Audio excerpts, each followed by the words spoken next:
Hello दोस्तों, स्वागत है आपका इस वीडियो में। इस वीडियो में हम लोग कक्षा 12 का मैथ में चैप्टर नंबर 10 यानी कि सदिश का बहुत ही अच्छी तरह से अध्ययन करेंगे। इस चैप्टर में हम लोग बोर्ड एग्जाम ओरिएंटेड क्वेश्चन यानी कि जो गिने चुने क्वेश्चन होते हैं बोर्ड एग्जाम में, जो रिपीट मोड में हमेशा पूछते हैं, वैसे ही क्वेश्चन को करेंगे। कुछ एक्स्ट्रा नहीं न कुछ ज़्यादा।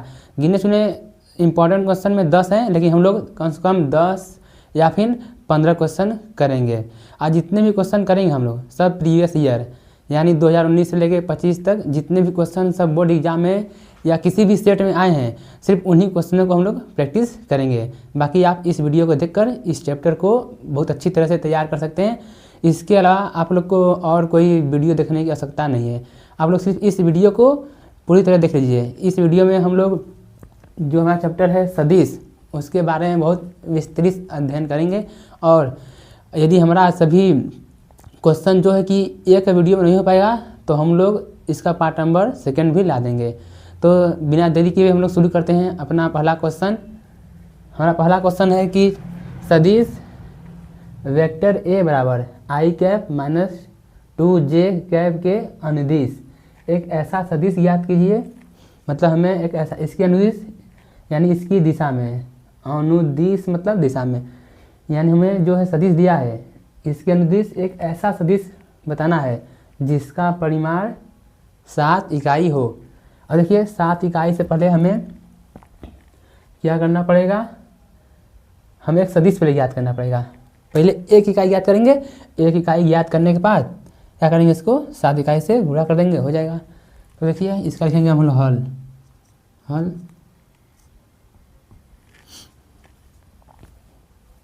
पहले जो हमें दिया है वेक्टर लिख लेते हैं। वेक्टर ए बराबर दिया है आई कैप माइनस 2j कैप। और इसमें देखिए इसमें 2-3 क्वेश्चन ऐसे हैं जो हमेशा बोर्ड एग्जाम में किसी सेट में मतलब ज़रूर आते हैं। ठीक है, उन क्वेश्चन को भी हम लोग करेंगे अभी लास्ट में। पहले थोड़ा से हम लोग समझ लेते हैं कि क्वेश्चन कैसे सॉल्व करते हैं। तो ये हो गया हमारे पास वेक्टर ए आ गया आई कैप माइनस 2j कैप के अनुदिश एक ऐसा सदिश याद करें जिसका परिमाण 7 इकाई है। तो देखिए अब परिमाण जो है 7 इकाई है, तो इसको याद करने से पहले इकाई यानी कैप, तो हमें निकालना पड़ेगा ए कैप।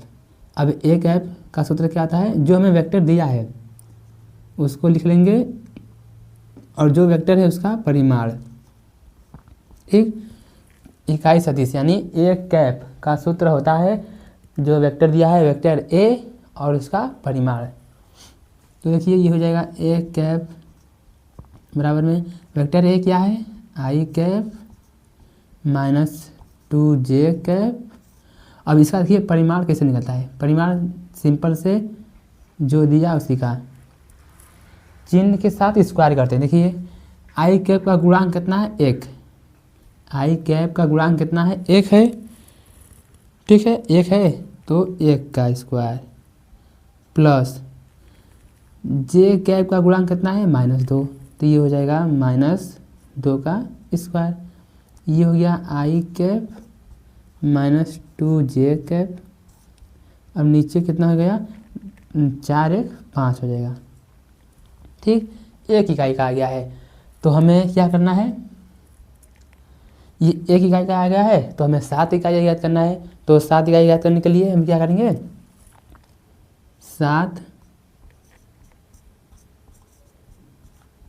परिमाण वाला इकाई सदिश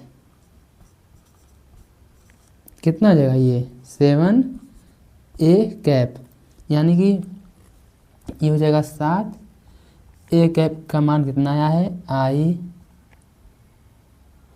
माइनस 2j कैप बटे में रूट में 5। ठीक है, दिखाई दे रहा होगा इधर नीचे तक। हाँ देखिए इसको हम लिख सकते हैं, क्या लिख सकते हैं, अच्छा ये जो रूट में 5 है इसको हम आई कैप के साथ अलग लिख सकते हैं और इसके साथ अलग लिख सकते हैं। ये 7 है, इसका अंदर गुणा कर देंगे। तो देखते हैं 7 का गुणा करेंगे तो हो जाएगा 7 आई कैप और ये इसका अलग से कर रहे हैं भाग में 5 प्लस में, अब 7 का इसमें गुणा करेंगे तो सॉरी प्लस नहीं आएगा माइनस आएगा, क्योंकि यहाँ क्या है माइनस।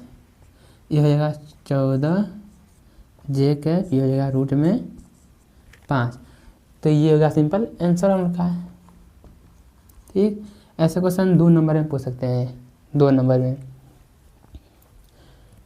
तो देखिए हम लोग बेसिक से शुरुआत कर रहे हैं, और जितने भी हार्ड क्वेश्चन है वैसे तो हार्ड नहीं क्वेश्चन होंगे, हार्ड में वही 1 या 2 क्वेश्चन हार्ड में होंगे जो 5 नंबर में पूछे जाते हैं, बताऊंगा अभी आगे। ठीक है, तब तक इसका स्क्रीनशॉट ले लीजिए। हम लोग बढ़ते हैं अपने अगले क्वेश्चन पर।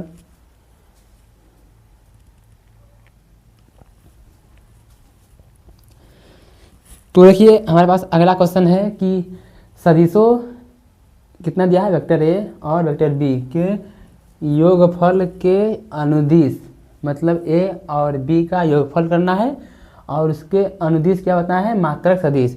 वही जो हम लोग इससे पिछले क्वेश्चन किए हैं ना, इससे पिछला क्वेश्चन जो किए हैं एकदम उसी का फोटो कापी है। उसमें ए मतलब सिर्फ वेक्टर ए था, इसमें क्या गया है, बी भी आ गया है, तो एकदम उसी तरह होगा। ठीक है, तो इसको सॉल्व करते हैं हम लोग। देखिए सबसे पहले हम लोग निकालते हैं, हमें वेक्टर क्या दिया है, वेक्टर ए दिया है 2i कैप प्लस में 2j कैप माइनस में 5k कैप, और हमें वेक्टर v दिया है 2i कैप प्लस में j कैप प्लस में 3k कैप। ये हमें दिया है वेक्टर ए और बी। ठीक सॉरी, अब क्या करना है, क्या योगफल, योगफल यानी वेक्टर ए प्लस में बी। तो ए लिख लेते हैं 2i cap 2j cap 5k cap, plus में योग करना है 2i cap j cap plus में 3k कैप। तो ये हो जाएगा वेक्टर ए प्लस में बी बराबर में, देखिए 2i कैप प्लस में 2i कैप यानी 2 2 4 4i कैप। देखिए यहाँ 2j कैप है, यहाँ प्लस 1j कैप है, तो कितना हो जाएगा 3j कैप माइनस 5 माइनस 3 कितना हो जाएगा, माइनस में 2k कैप। क्या बोला है, योगफल के अनुदिश मात्रक सदिश, यानी इसके अनुदिश मात्रक सदिश। तो वेक्टर ए प्लस बी के अनुदिश मात्रक सदिश, वही सूत्र था कौन, कि जो हमें वेक्टर दिया है, इस बार a प्लस बी निकालें हम लोग।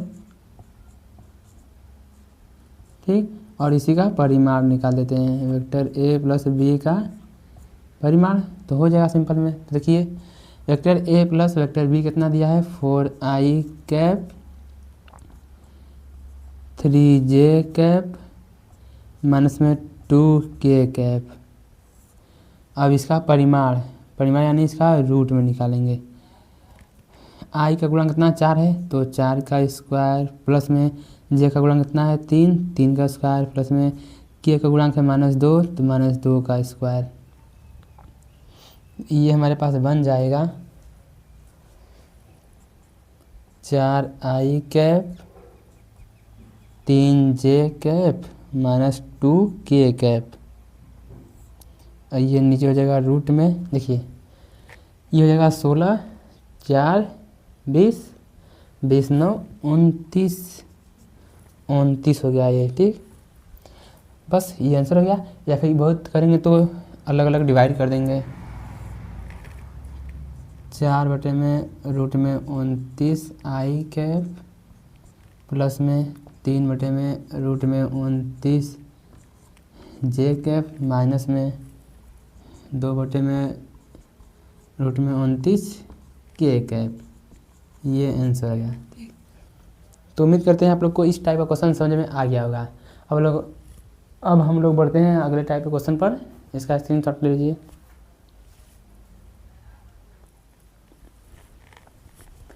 अब देखिए, अब हम लोग बढ़ते हैं अपने अगले टॉपिक पर। ठीक, हमारा अगला टॉपिक है कि दिक् अनुपात और दिक् कोसाइन क्या होता है। क्या कि दिक् अनुपात और दिक् कोसाइन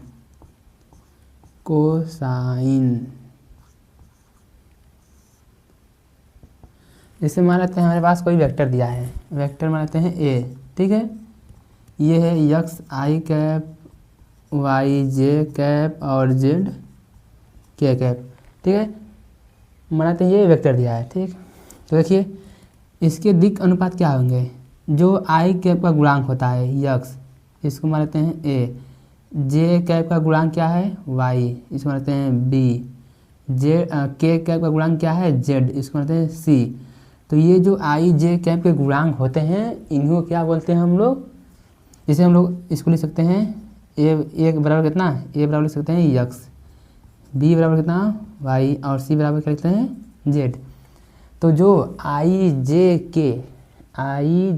के गुणांक होते हैं उन्हीं को क्या बोलते हैं दिक् अनुपात, यानी ए बी सी।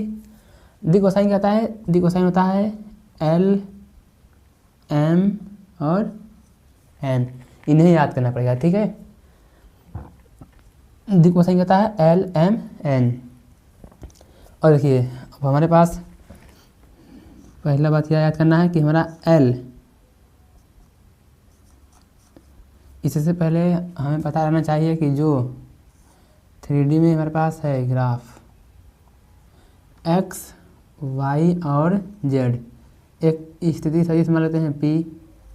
अब देखिए इसका जो ये जो जेड है ये और ये सब लंबवत हैं और एक पॉइंट ये जो इस पे है ना ये इधर खींचा है। तो क्या होता है जो यक्स स्थिति सदिश पी है ना, तो इसका यक्स अक्ष के साथ क्या कोण बनता है अल्फा, वाई के साथ बीटा और जेड अक्ष के साथ गामा। देखिए मेरा गामा बनाने का स्टाइल ये है, ये ऐसे। ठीक, तो जो हमारा दिक् कोसाइन होता है एल को क्या लिख सकते हैं कॉस अल्फा, एम को लिख सकते हैं कॉस बीटा और एन को लिख सकते हैं कॉस में गामा। ठीक है, और दूसरा सूत्र हम समझ सकते हैं, दूसरा सूत्र हमारे पास हो जाएगा, बुक में देखते हैं कहाँ दिए है। देखिए दूसरा सूत्र भी जो ये इसी के अनुसार बना है। ये क्या बना कि देखिए एल स्क्वायर प्लस में एम स्क्वायर प्लस में एन स्क्वायर, तीनों का मान मतलब तीनों को जोड़ने पर कितना होता है हमारे पास एक। अब देखिए एल बराबर क्या है कॉस अल्फा, यानी इसको या में क्या लिख सकते हैं मतलब cos square alpha cos square beta plus में कॉस स्क्वायर गामा का मान कितना एक। ये इस पर हमें सिर्फ इतना सूत्र याद रहना चाहिए, इतने में हम लोग का काम हो जाएगा। ठीक है, इसको समझ लीजिए या इसका स्क्रीनशॉट ले लीजिए। क्वेश्चन बहुत आसान है इसके ऊपर। ठीक है, क्वेश्चन बहुत आसान है, ये हो गया। ठीक, और देखिए एक काम हम और मतलब एक सूत्र और बना सकते हैं अपने से, यहाँ पर लिख देते हैं। ये जो एल है एल, इसको क्या लिख सकते हैं, जिसमें लीजिए हमारे पास कोई ऐसा सदिश दिया है। ठीक, तो हम क्या करेंगे इसको एक्स वाला ए है बी है या सी है ना, तो इसका एक और सूत्र है। सबसे पहले क्या है आई कैप, यक्स क्या होता है आई कैप, अल्फा कोण बन रहा है ना, यानी इसको हम लिख सकते हैं ए बटे में रूट में तीनों का स्क्वायर, ए स्क्वायर प्लस में बी स्क्वायर प्लस में सी स्क्वायर, एम यानी बीटा वाला, बीटा यानी ये एम, बीटा यानी वाई, क्योंकि बीटा किसे बनता है वाई पर।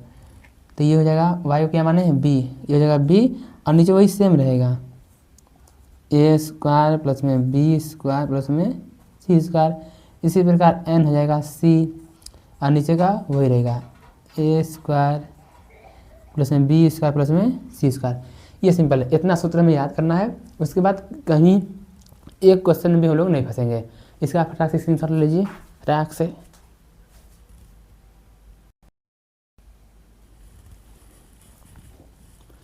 तो देखिए हम लोग ने अभी तक जितना सूत्र पढ़ा है उस पर हमारा क्वेश्चन है।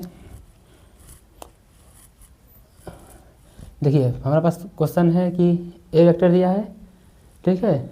अब इसमें क्या पूछा है कि सदिश वेक्टर ए के दिक् अनुपात लिखे, मतलब दिक् अनुपात क्या है लिखिए, इसके मतलब दिक् अनुपात लिखना है, ठीक। और जो दिक् अनुपात लिखना है इसकी सहायता से दिक् कोसाइन बताना है। तो दिक् अनुपात लिख लेते हैं। दिक् अनुपात वही होते हैं क्या, जो आई कैप जे कैप के कैप का गुणांक होता है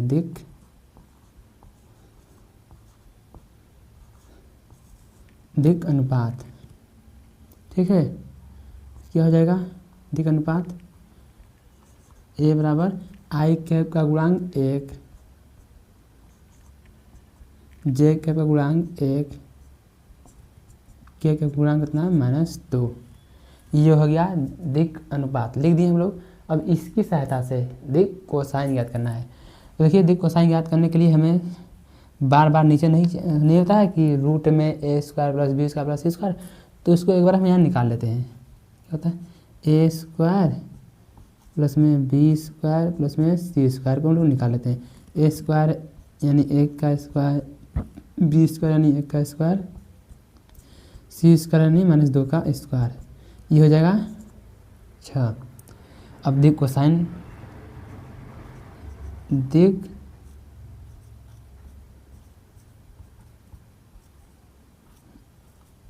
कोसाइन का सूत्र क्या था हमारे पास, ये होता है देखिए एल के लिए होता है ए बटे रूट में ए स्क्वायर प्लस में बी स्क्वायर प्लस में सी स्क्वायर, यानी ए का मान कितना है 1 और रूट में इसका मान कितना निकालें 6। ये हो गया एल का दिक् कोसाइन। फिर एम है तो बी, ए स्क्वायर प्लस में बी स्क्वायर प्लस में सी स्क्वायर, बी कितना है 1 है और ये रूट में 6 हो जाएगा। एन सी हो जाएगा ए स्क्वायर प्लस में बी स्क्वायर प्लस में सी स्क्वायर, ये हो जाएगा 1 नहीं सॉरी सी कितना है -2, तो -2 हो गया और रूट में 6। ये सिंपल है, जो हम लोग अभी तक सूत्र पढ़ा था उस पर ये सवाल है, ठीक है। तो इसका फटाक से स्क्रीनशॉट ले लीजिए, स्क्रीनशॉट, ठीक है। अब हम लोग बढ़ते हैं अपने अगले क्वेश्चन पर।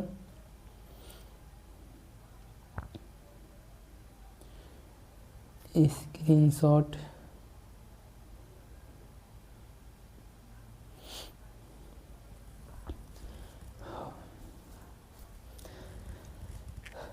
देखिए आज के लिए हम लोग इतना रहने देते हैं। तबीयत कुछ ज़्यादा ठीक नहीं है, फिर भी ज़बरदस्ती क्लास लिए क्योंकि ज़्यादा गैप हो जाता है तो दिक्कत होता है। तो अभी के लिए इतना ही रहने देते हैं। जो हमारा पार्ट नंबर 2 आएगा, वैसे भी इसका 2 पार्ट होता है, ये पार्ट नंबर मान लेते हैं 1 हो गया है। तबीयत बहुत ज़्यादा ख़राब है। हम लोग इसका पार्ट नंबर 2 करेंगे, पार्ट 2, उसमें जितने भी क्वेश्चन रहेंगे सब एक साथ, भले ही हम लोग का वीडियो 1 से 1.5 घंटे का हो जाएगा, सभी क्वेश्चन पार्ट नंबर 2 में कर लेंगे। आज के लिए रहने देते हैं।